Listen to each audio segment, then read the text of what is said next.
sobrang saya natin nang binihitaw itong ating mga sitaw dahil hitik na sa mga bunga. Ayan no.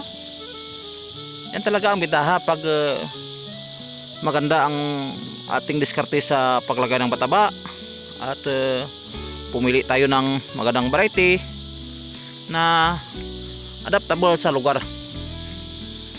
Ayan.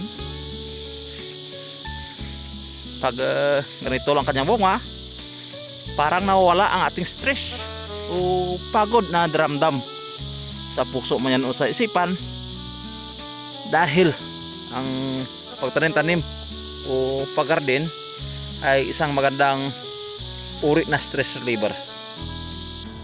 Ang kagandahan sa sitaw, marami silang mga bunga at tuloy-tuloy pag mag-umpisa na. Ang kailangan mo lang rito ay sipag at tiyaga. Kailangan marunong ka magdiskarte na kontrolin ang mga peste nito. Ang mayor lang naman na umatake rito ay tinatawag nila na aphids, o lokal din nito sa amin ay kalapata. Yan lang naman ang makalaban dito sa ating sitaw.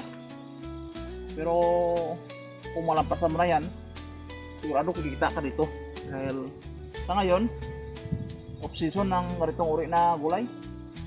Medyo mahina ang supply ngayon dahil umpisa na ng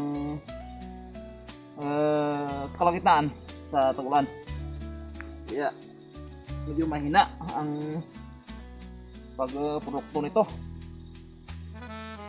Kaya sa pag-alam ko ay during summer, ito talaga ang maramihang harvest nito. Yan o. Ganda.